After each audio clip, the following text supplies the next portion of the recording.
The following program, The Russ Belville Show, is intended for responsible adults only.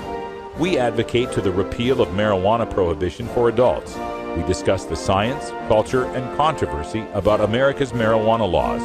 We do not advocate any illegal activity and encourage all listeners to learn their state and federal marijuana laws. Opinions and claims made by guests and advertisers on The Russ Belville Show are their own, and The Russ Belville Show cannot be held legally responsible for their validity or reliability. Viewer discretion is advised. You take a seed, you plant it, you grow it, you dry it, you roll it, you smoke it. You take a seed, you plant it, you grow it, you dry it, you roll it, you smoke it, and it goes down smooth. Hey! Spanning the continent to bring you the truth about cannabis and marijuana law reform. I smoke pot and I like it a lot. From the promise of legalization. And I think that we need to rethink and decriminalize our marijuana laws. To the agony of prohibition. One major responsibility is to encourage people to use less drugs. The Russ Belville Show, the voice of the marijuana nation.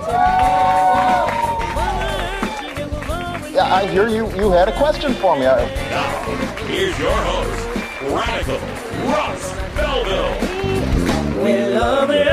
Good day, tokers and tokettes, and welcome to the show. It is Monday, May 12th, 2014, and it's got to be 420 somewhere in the world. It also has to be my little brother Joshua's birthday today. Happy birthday, Joshua.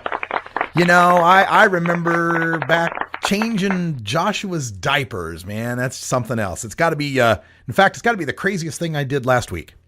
No, just kidding. Where's the rim shot when you need it? Thank you. No, just kidding. Happy birthday, Joshua. Hope you're having a good one. On our show today, this is my last show here at Rolla J Studios for a while. Tomorrow, I will be flying to Fort Lauderdale, Florida, getting ready for the Florida Marijuana Business Conference. It's taking place on Saturday, and you can get more information about that at floridamarijuanaconference.com. I'll be there. Irv Rosenfeld, Neil Franklin, there's a bunch of luminaries going to be there. It's being entitled Ask the Experts, and it's all the folks there that are coming for what's going to be Florida's burgeoning medical marijuana businesses, going to be getting some information from those of us from the West Coast who've been doing it for a while. So we'll see you there on Saturday. That means tomorrow on the show, it will be a replay show, but I put together something this weekend, kind of a best of from last week's shows that we'll play for you. And it's something I'm offering as kind of a 20-minute sampler of the Russ Belville Show. So if you want to share that and pass that on to other people, I'd really appreciate it. The rest of the week, we'll do shows live from Miami, Florida. And next week, we'll be in Florida Monday through Wednesday, be flying back on Thursday to Bellevue, Washington to take place in the Marijuana Business Association trade panel that's going on there, and then spend the Memorial Day weekend with some friends up in Seattle. So we'll be away from the studio for a couple of weeks. But on today's show, we've got our regularly scheduled interview with Dr. Mitch Earlywine, live questions and answers for Dr. Mitch. We're going to ask, do some races have a greater predilection toward drug addiction? And is drug testing itself racist? We've also got time for a radical rant at the end of the show about the NFL and how they may ban their best wide receiver over a failed pot test. And in Behind the Headlines, we'll look at the controversy over medibles and how they should be stamped so that they're readily identifiable as something containing marijuana. I wonder what symbol we might use. All that plus the news and some great Roots Monday music from Muddy Waters. I blank there for a second. It's Monday. We'll be back right after this. We'll be right back after these messages from our 420 friendly sponsors. Support these advertisers because their ad money goes straight to the Russ Belville Show. You're tuned into the Russ Belville Show, the voice of the marijuana nation.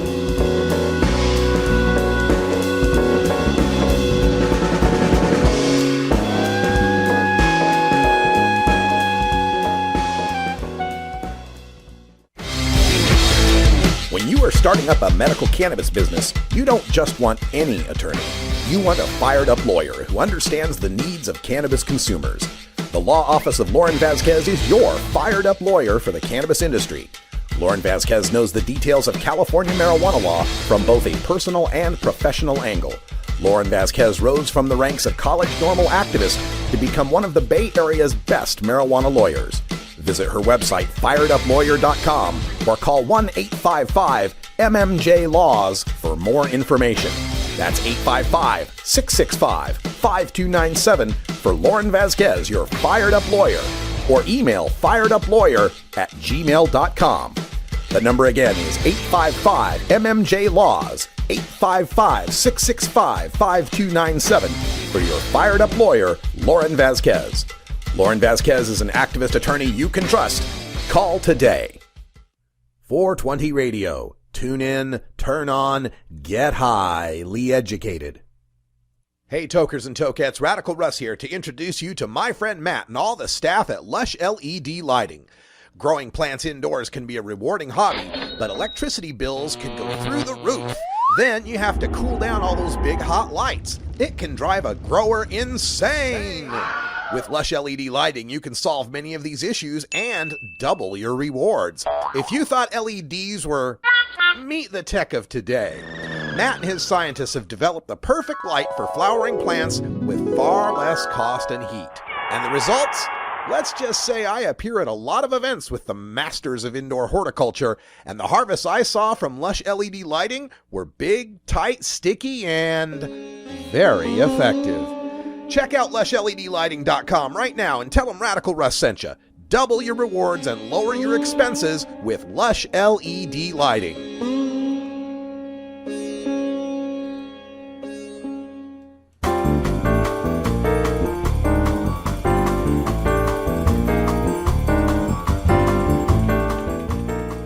This is your 420 Radio News for Monday, May 12th, 2014. I'm Russ Belville.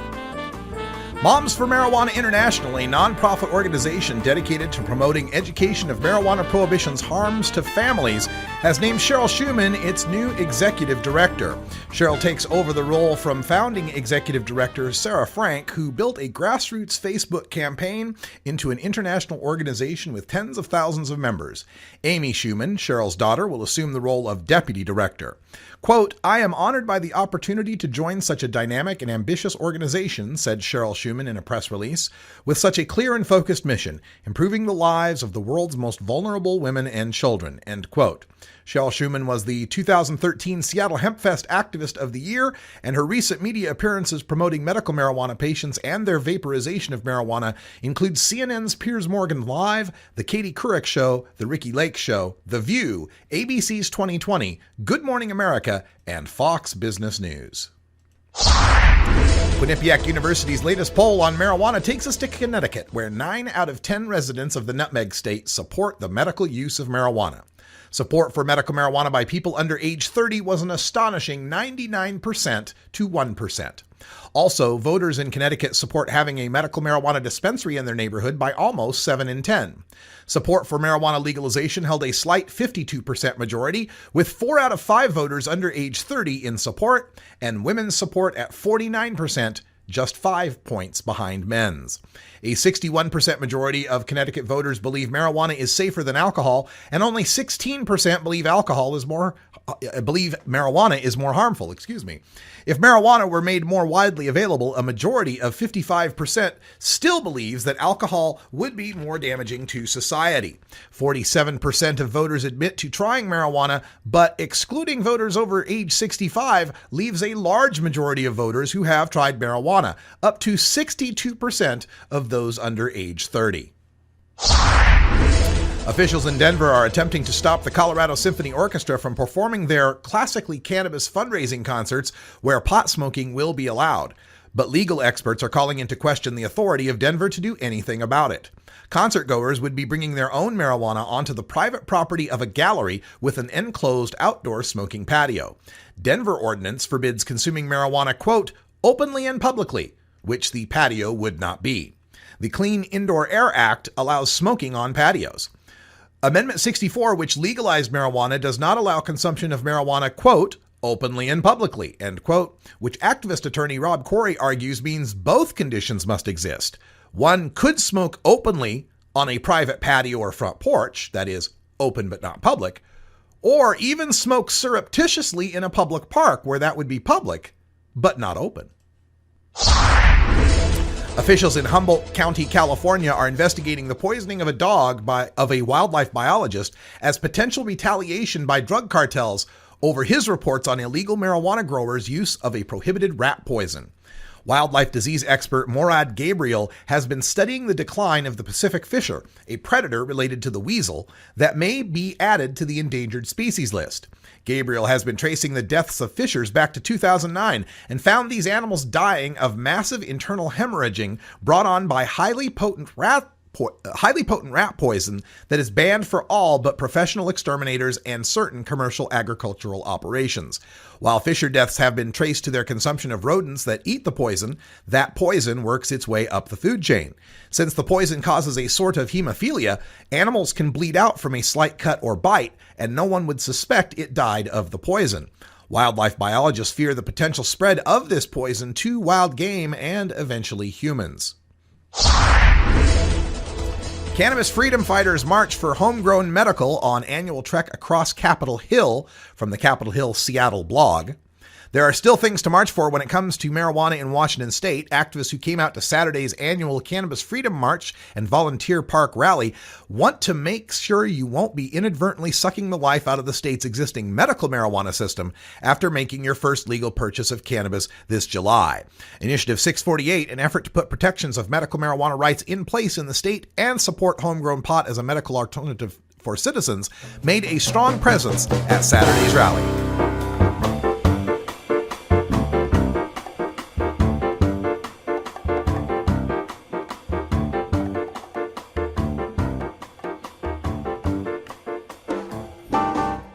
This has been your 420 Radio News for Monday, May 12th, 2014. I'm Russ Belville. Transcripts of 420 Radio News are available from our website at 420radio.org. When we come back, we'll go behind the headlines and take a look at the controversy over the labeling of medicated edibles and the obvious symbol they could use to make it clear to everyone. You're listening to The Russ Belville Show on 420radio.org. We'll be right back.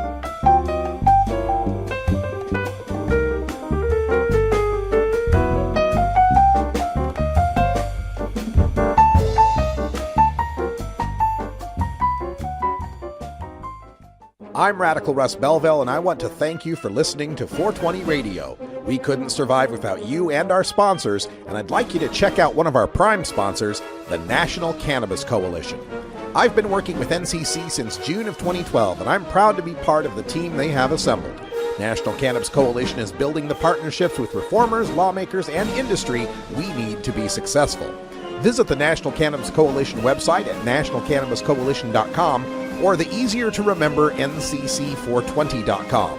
That's where you'll get the exclusive first look at my radical rants, as well as informative articles from the nation's top cannabis pundits. Visit ncc420.com today, and if you have your phone handy, text Russ to 420-420 to support NCC and 420 Radio. It's a free text message that helps us help you end adult marijuana prohibition. Learn more at ncc420.com, and thanks for supporting independent marijuana legalization public radio. I'm a reefer smoking man. Wood Pipe Smoke Shop and Speakeasy is your source for cannabis community gear in southern Wisconsin. Owners Brian and Tammy Wood are located in Kendall, just outside of Madison, and they've got everything for the smoking enthusiast, including a full assortment of pipes, water pipes, hookahs, bubblers, one-hitters, and so much more. They're open noon to 8 p.m. Monday through Saturday and can help you with your detoxification therapies as well. Call 608-466-7473 or email woodpipes@yahoo.com for more information. That's 608-466-7473 or email woodpipes@yahoo.com. And as always, go pack go. The Russ Belville Show, America's most comprehensive cannabis news program, every weekday at 3, 6, and 9 Pacific Time on 420radio.org.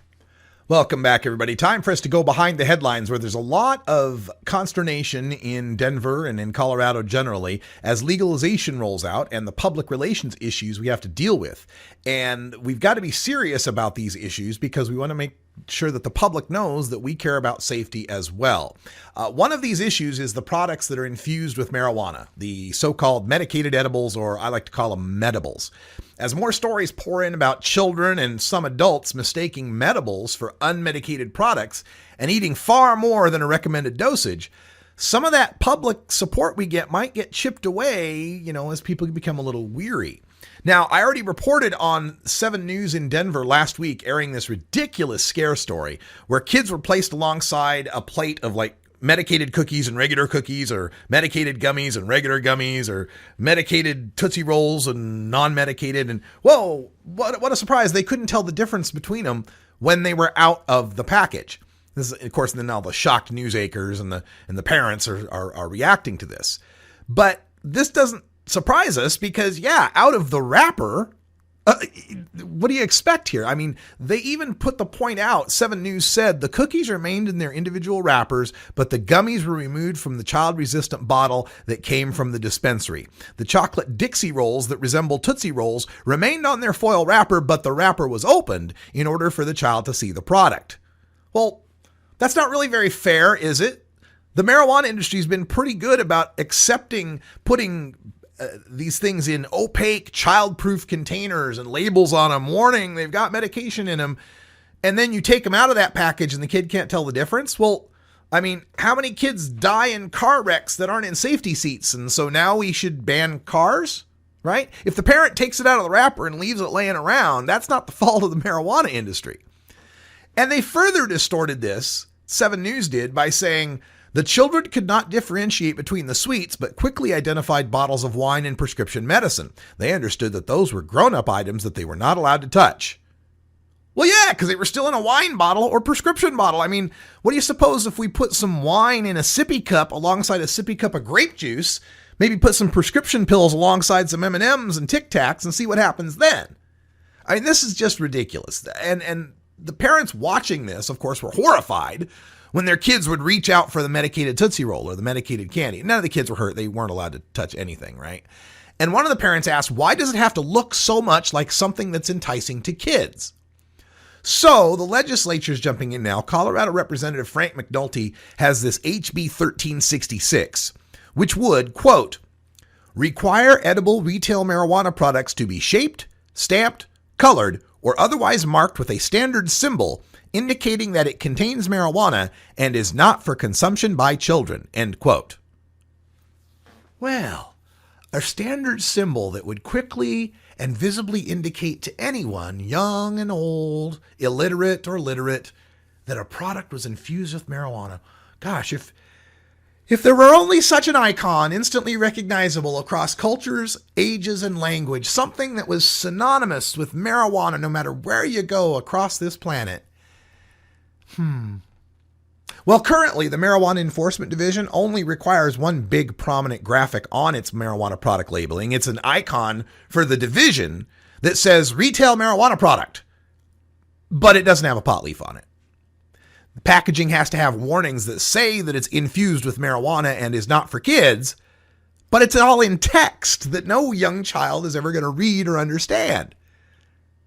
See, generally, as marijuana regulation, both the medical and recreational side has been evolving, there's been this misguided fight to ban the iconography of the cannabis leaf.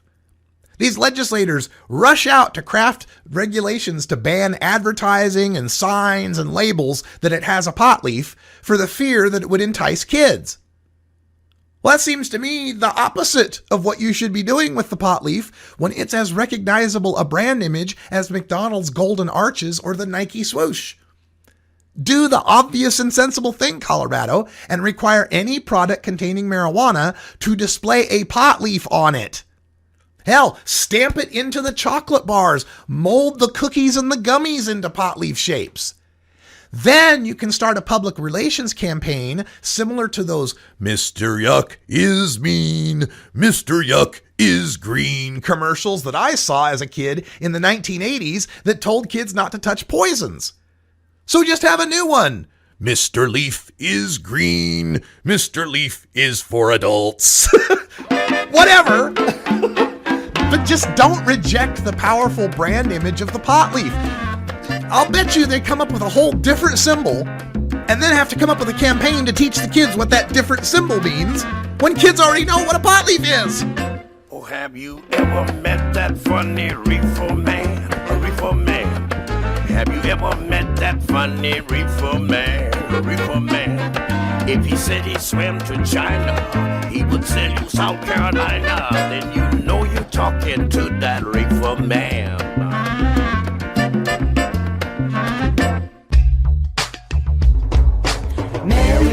Marijuana, do you wanna? Mary, do you wanna tonight? As marijuana goes mainstream, you need to be armed with the facts. Nobody can teach you better than Dr. Mitch Earlywine, Ph.D. You may know Dr. Mitch from his column in High Times magazine or his weekly appearance on the Russ Belville Show. Dr. Mitch is also the author of some of the best books on marijuana science, culture, history, and health, including Understanding Marijuana, Parents' Guide to Marijuana, Pot Politics, and more. Visit Amazon.com and search for Mitch Earlywine, that's EARLEYWINE, and order your books today. You can also contact Dr. Mitch by email at 420research@gmail.com.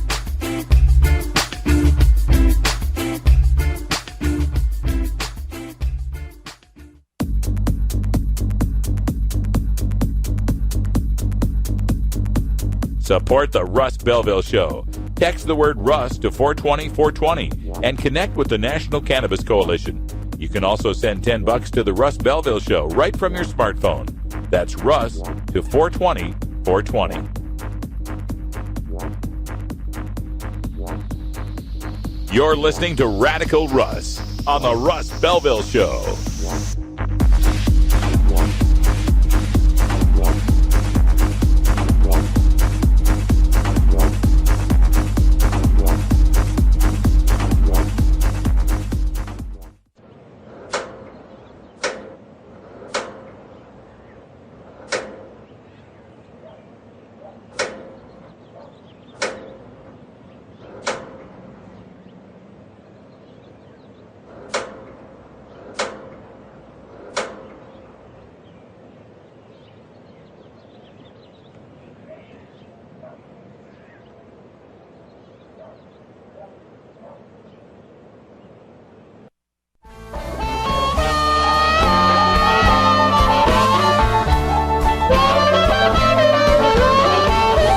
Everyone knows music and marijuana go together, so let's wind up our 20 after break with the Russ Belville Show's Daily Toker Tunes, the best in pod-safe 420 music from around the web. Today is Roots Monday, featuring the blues, country, folk, and jazz music that birthed the modern sounds we enjoy today. Now, sit back and enjoy your Daily Toker Tune. Welcome back, everybody. We begin with some bad news and some good news. The bad news, of course, our local newspaper sports page saying it's RIP City, not Rip City. It's RIP City as we go down 0-3 to the Spurs. But on the good news, I saw this great product on TV the other day for microwavable bacon bowls. Anyway, we got Bacon Dan on the line. How you doing, Dan? I'm doing really good, actually. On the tail end, the past 3 days, I was just sick as a dog, but I am feeling much better. And I have to say, I think we need that recording of you singing the Mr. Yuck song, and that just needs to be on rotation, because that was funny as hell. You remember Mr. Yuck? Are you too young? Absolutely. I do, and when I just picked up edibles the other day and I saw the sticker, I just burst out laughing. Yeah, I don't want to say Mr. Leaf is green, Mr. Leaf is mean or anything, but we'll have to figure some lyrics out. I don't know. We'll get it figured out. Oh, yeah. So, Bacon Dan here is doing our Roots Monday, and this spring it's kind of been the roots of rock and roll, the classic rock stuff that so many of us came up with in the 70s that we enjoyed, and guys from that era who've, continued on and in their lyrics kind of made allusions to their love of herb. And this guy has certainly gotten a few songs with some Mary Jane and some joints in here. So tell us about this Tom Petty song here. All right. Well, today, and actually, I picked this song, Russ, because of you. Especially, with what happened on the way to Denver and stuff. You easily could have just backed down and said, you know what, I'm not going to do this anymore. But you're not going to back down, and everybody here at 420 Radio is not going to back down. So we're going with Tom Petty and the Heartbreakers, and I Won't Back Down. I love this song. I love sitting back and talking to this song, especially because I've had to go through hard times. You've had to go through hard times. But it's not stopped at either one of us, and nothing can stop us, and nothing can stop this movement. And I was just reading an article today about, on the Oregonian, how the support now is at 54%. That's awesome. And the signatures are out every weekend, gathering at Saturday Market all around Portland. It's going to happen. We won't back down. So everybody who's hearing this song, sit back and say that for your state too, because none of us are going to back down. And this will happen for all of us someday. That's right. And we can send it out to the Blazers tonight with their Game 4 at home. They don't have to back down either. Play hard, boys. Exactly. Rip City, baby. Rip City. All right, here we go. So Tom Petty, enjoy.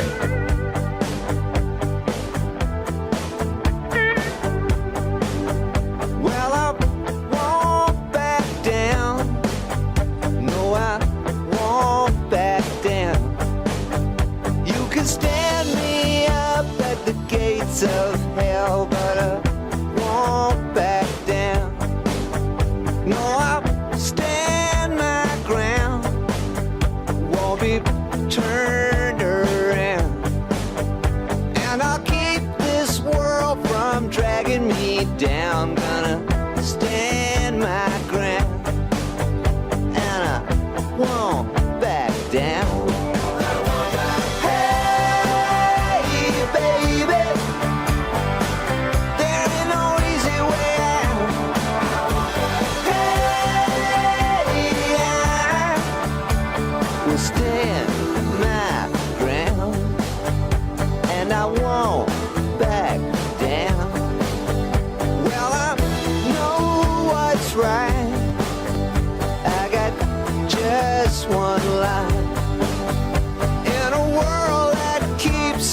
Pushing me around, but I'll stand my ground, and I won't back down.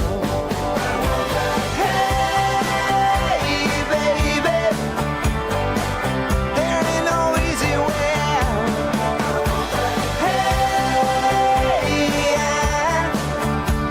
will stand my ground, and I won't back down.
Support the Russ Belville Show.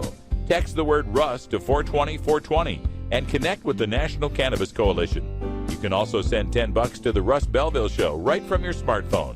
That's Russ to 420-420. You're listening to Radical Russ on the Russ Belville Show. When I say little red Corvette, darling, your much too fast.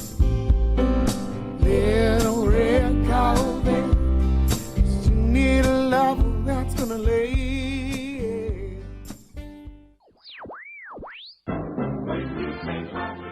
Marijuana and alcohol are the two most popular recreational drugs in America. Marijuana smoking is non-toxic, relatively safe, and has a low risk of dependence. Alcohol drinking is potentially fatal, dangerous to society, and is quite addictive.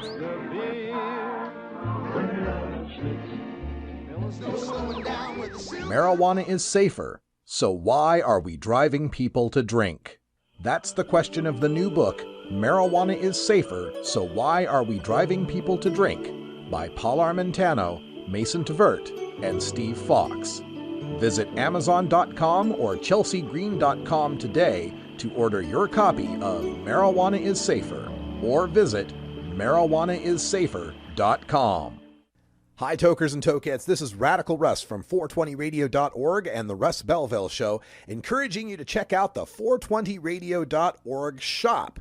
All the items in the 420 Radio shop help pay the bills here at 420 Radio, and they look great as well. You can get Russ Belville Show pins, 420 Radio pins, stickers, posters, and more, including downloadable products that also include my PowerPoint presentations and the acclaimed 420 Radio drug test for Excel. All that and more, plus discounts if you're a VIP member of 420radio.org. It's the 420radio.org shop helping to support listener-supported cannabis community radio right here at 420radio.org. Thanks for your support. Buy something today.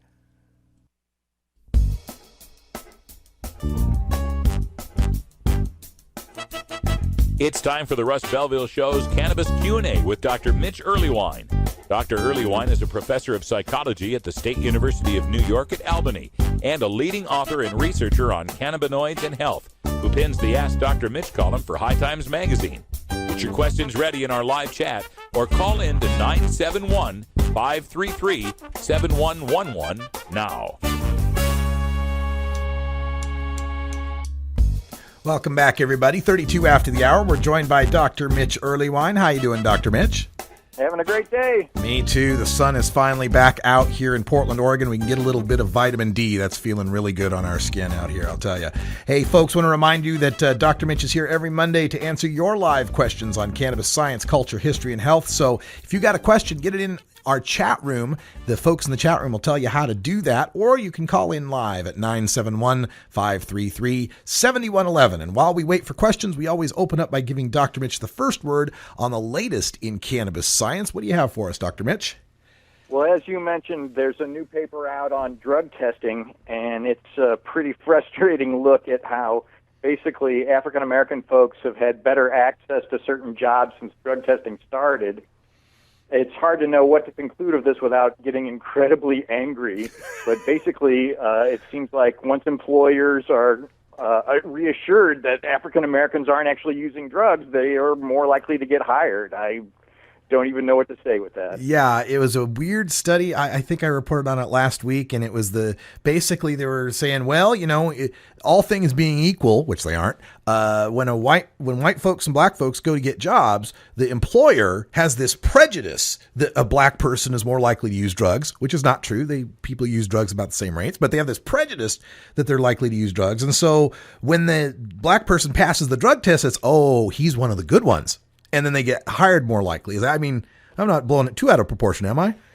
I'm afraid that's exactly consistent with not only the abstract of the article, but actually the whole article is over 30 pages, and I read it, and it's consistent throughout the whole text that that's the way they see it.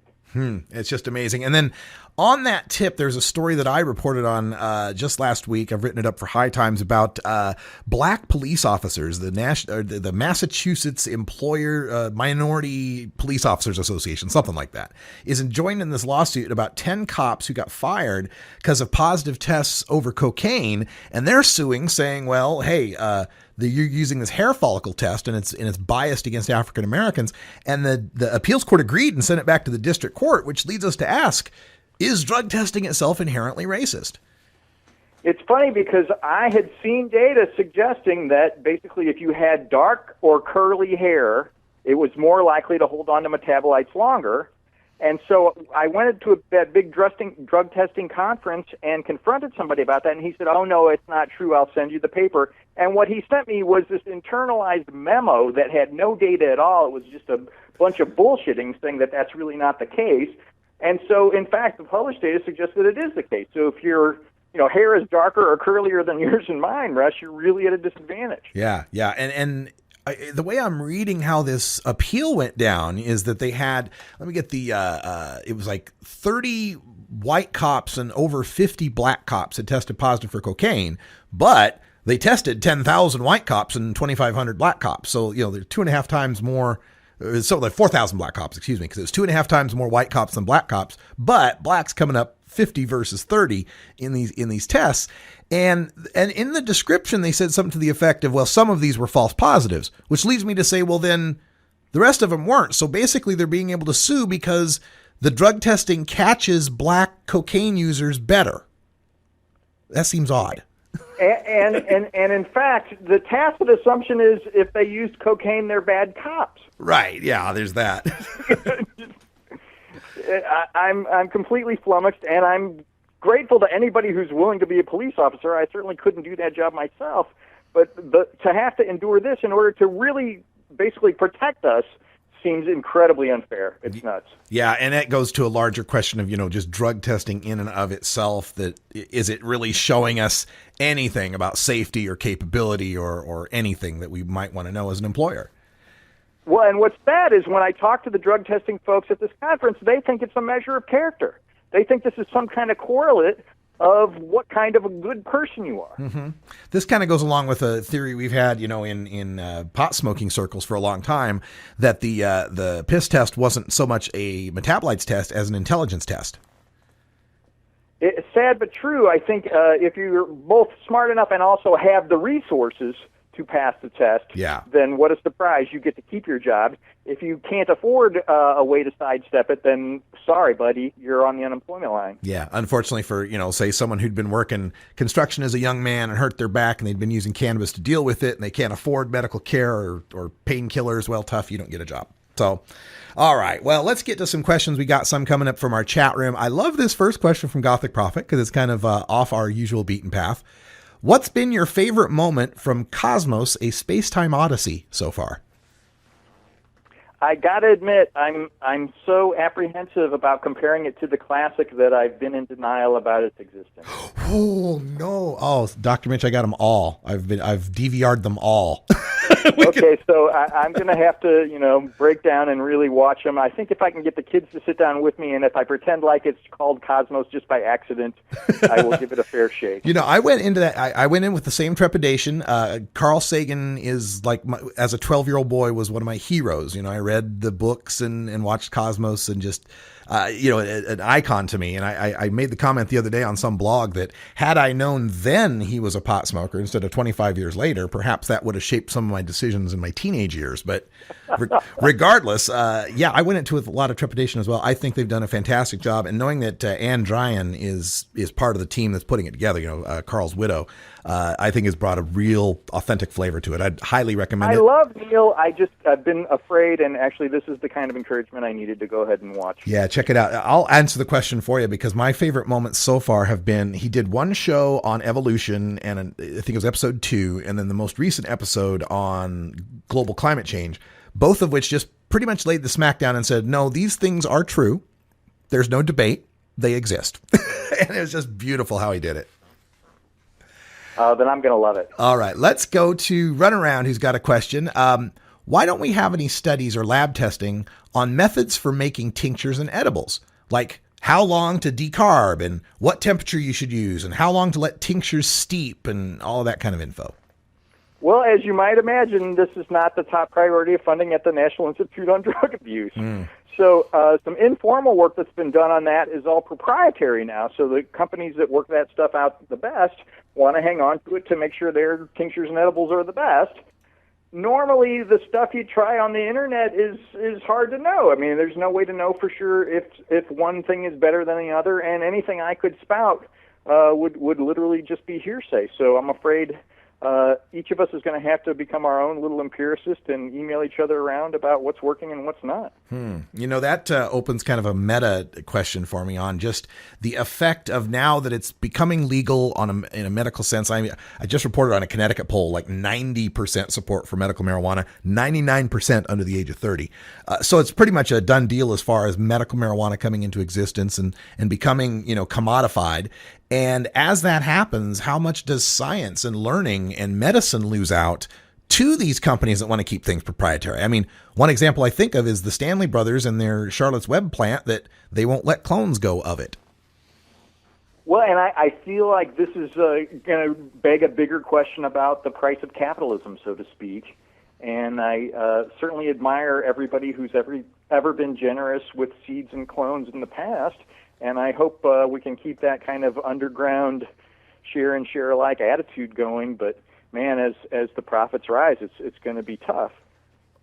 Yeah, it's something we're going to have to, and one thing I would counsel is to not then run away from it, right? I think some people get in this thing, oh, it's going to be taken over by big business or big pharma or big, whatever they want to call it, rather than, kind of recognizing that's going to happen. So try to be a part of shaping what big becomes or how big can be. Be a part of voting on these things. Get involved with your city council elections and all the minutia of the regulations that have to happen. I know, in Colorado, they did a lot of consultations with people in the community to try to come up with the best regulations they can.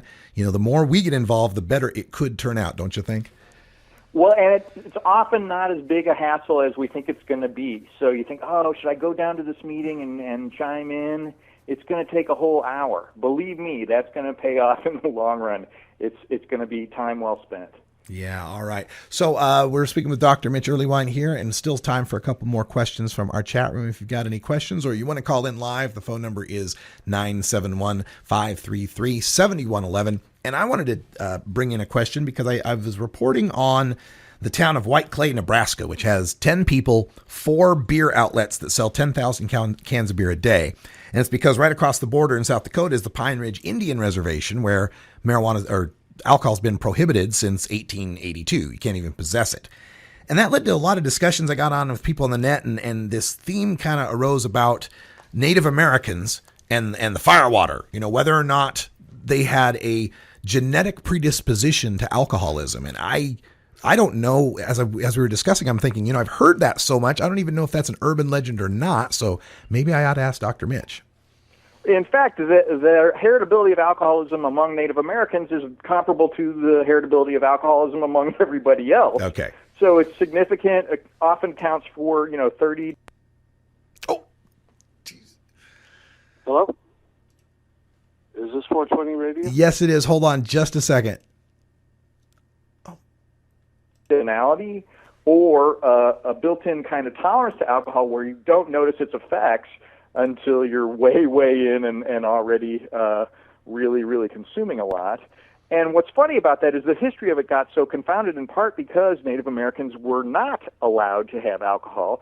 So when they did get it, they chugged it as fast as they could. Gotcha. And so it was an oddball contributor to tolerance and an increase in basically not only tolerance but also alcohol-related problems that was a product of a prohibition. And then, compound that with, getting kicked off your land and your culture destroyed. And I suppose that's going to not help alcoholism much at all either. We've got a live call coming in from 503 area code. You're on the air with Dr. Mitch. What's your question? Hi, Mitch. Dr. Mitch, I'm sorry. I have epilepsy and suffer from seizures, and I have found that a little THC with the CB after a seizure helps. Is that true? Have you found any study towards that? We only have data from the early 90s in some animal models of epilepsy to suggest that, yes, CBD really does help. But epilepsy is a really heterogeneous disorder, so there may be some folks who have some subtypes where it's really not effective. I sure hope we can get a randomized clinical trial for this started soon because it seems like it's one of the most compelling things right now available. And Kala, you're saying that you're using CBD and then after you use the CBD, you use the THC. Did I get that right? That's correct. So it's not a mix. The for post-seizure. Okay. And then that's helping you. You know, I've heard some reports of that, when they talk about the children out there in Colorado who are out there trying to use CBD, and they'll say, one of the things that we discovered is, we use the CBD, but after a while, a little tiny bit of THC in a cookie or something was helpful in other ways. So is there a difference between what the THC is helping you for versus the CBD? Well, like I say, I use it for neuropathic pain and post-seizure.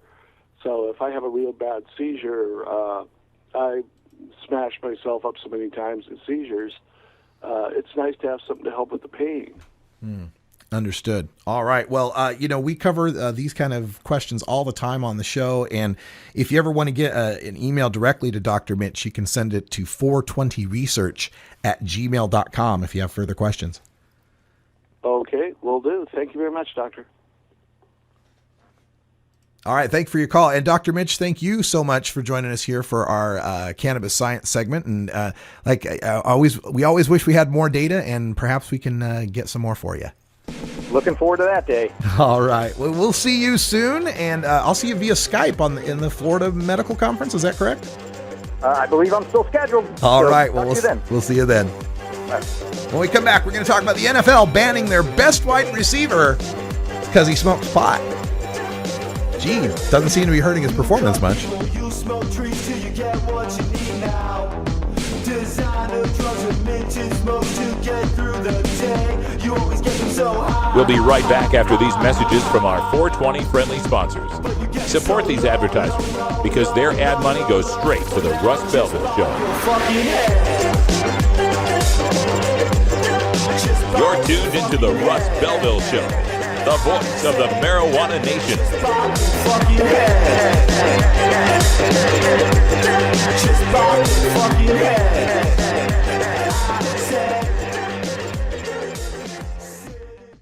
Ever wonder how often to change your bong water?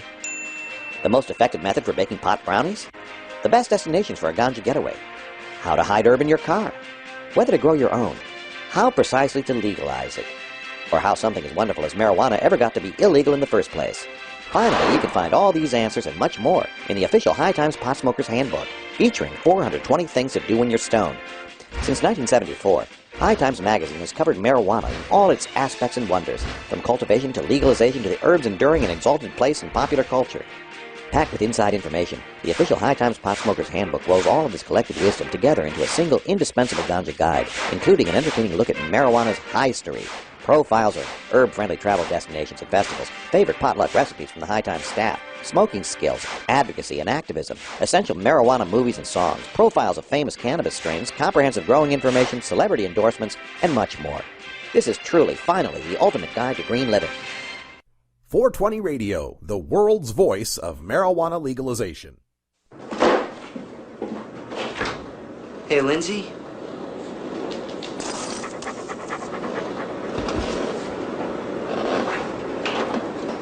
I wish you didn't smoke weed.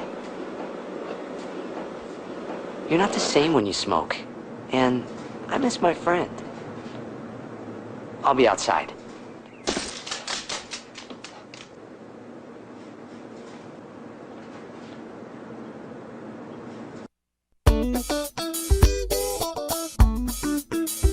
Don't touch that dial. We'll be right back after a word from these 420 friendly sponsors.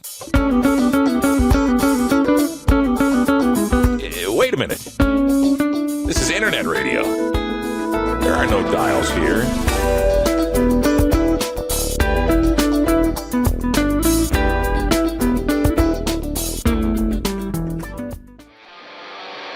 You want answers? I'm as mad as hell, and I'm not going to take this anymore. You want answers? You have offended my family. I think I'm entitled. You want answers? I want the truth. And you have offended the Shaolin Temple. You can't handle the truth. Surely you can't be serious. I am serious. And don't call me Shirley. Radical Rant. The NFL may ban its best wide receiver next season over marijuana use. Remember all those public service ads and DARE classes that warned you about how smoking pot was going to make you lethargic, apathetic, and unable to achieve your dreams? Well, yeah, sure, that artist or that musician, they may have smoked pot, but smoking pot would destroy any hope of your career in the public or private sector. Well, okay, yeah, so you have the past few presidents and a handful of tech startup billionaires. Yeah. But it's not like they were openly, actively, currently pulling massive bong rips and... Yes, Michael Phelps. Okay, so at some point, as 2 legalized states become 4 this November and become 8 in 2016, society is going to have to accept that people from everyday working class stiffs to multi-millionaire professional athletes can function at a high level, even though they occasionally unwind by getting high. Nowhere is that more clear than the controversy over the National Football League's top wide receiver, Cleveland Browns Pro Bowler Josh Gordon, who may be banned from playing next season over a positive test for marijuana. Josh Gordon, playing for a Browns team that had 4 wins against 12 losses, had 1,646 yards receiving, the most ever in team history, which was better than the second best receiver in the league, Pittsburgh's Antonio Brown, by almost 150 yards. Josh Gordon's average yards per catch was a full yard better than the third best receiver, Detroit Lions superstar Calvin Megatron Johnson, whom he topped by over 150 yards. And his was the top yards per catch among receivers with over 1,000 yards. Josh Gordon became the first receiver in over 8 decades of NFL history with 2 consecutive 200-yard games. And all that was with Gordon only playing 14 out of the 16 games that season because he was sitting out 2 games for a previous failed drug test that he claims was the result of using a cough syrup containing codeine. But according to ESPN, he has failed another drug test, this time for marijuana, so he faces the possibility of a season-long suspension. Just in time to not be there as a prime target for the Cleveland Browns star quarterback pickup in the NFL draft, Texas A&M's Heisman Trophy winner Johnny Football Manziel. Just in time to also learn the other good wide receiver, Nate Burleson, has re-broken the arm he broke last season. Hey, Cleveland, are you ready for some football?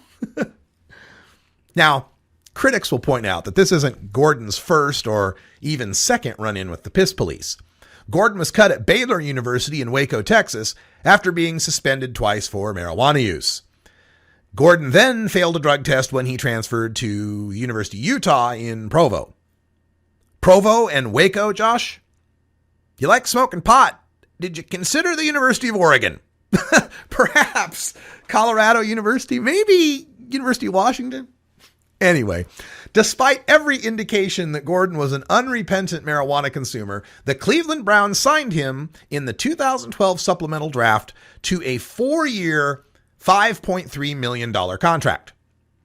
Now, while making $1.3 million a year sounds like riches to most of us, in NFL leading wide receiver dollars, it's chump change, a bargain basement price the Browns got for Gordon's talent because his marijuana use dropped his stock in the draft.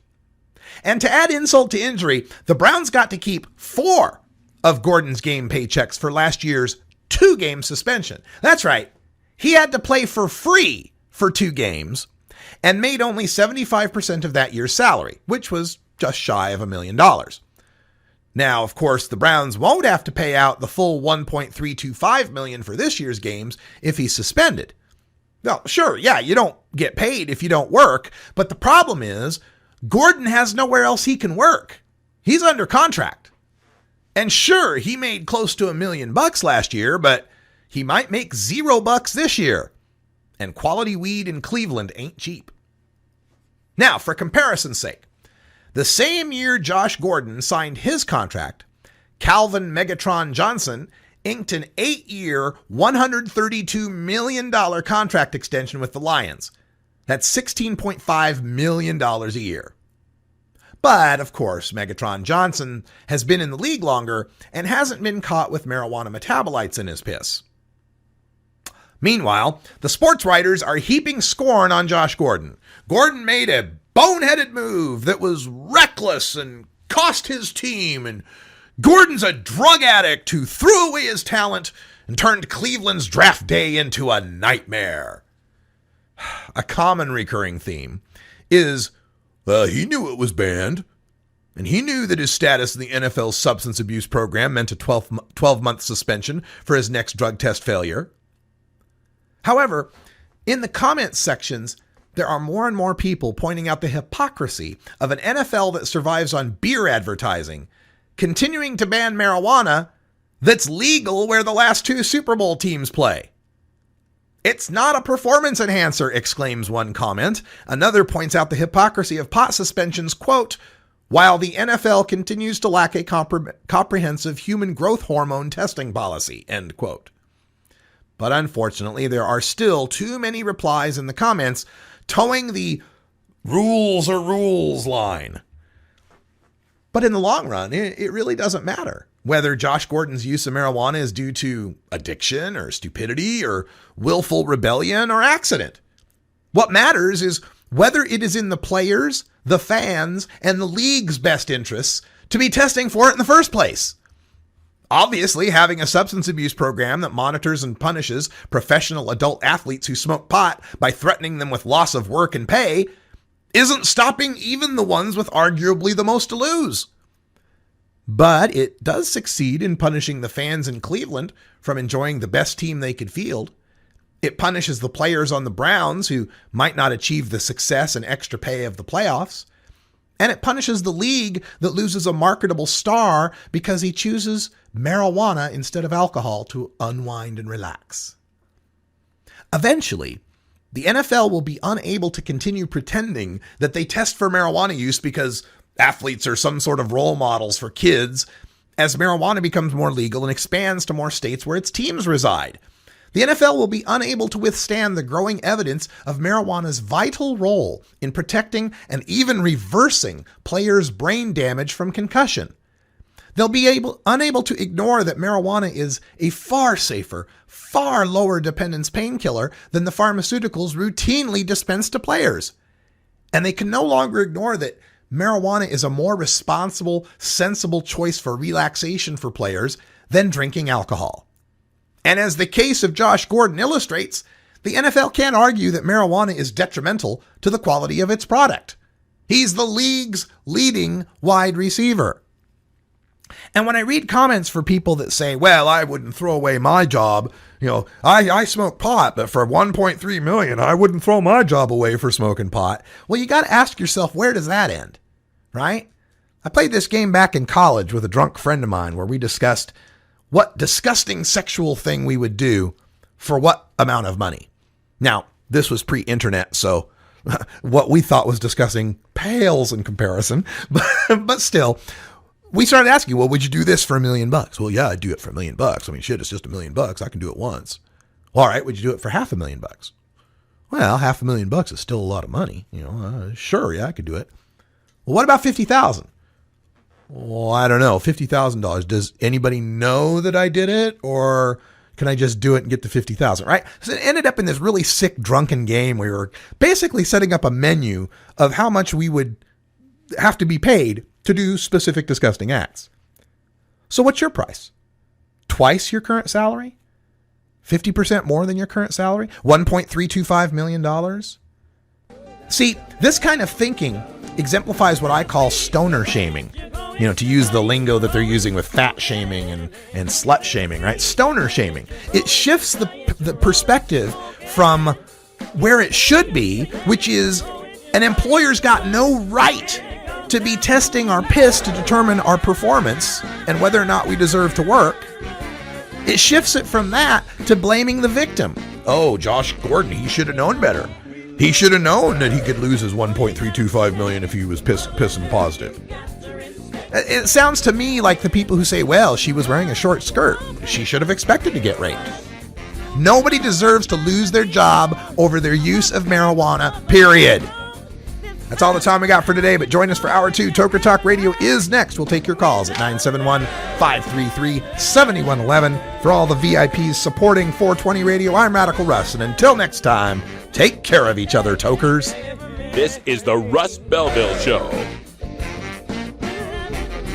The Russ Belville Show is blogging and podcasting daily at radicalruss.com. You take a seed, you plant it, you grow it, you dry it, you roll it, you smoke it. You take a seed, you plant it, you grow it, you dry it,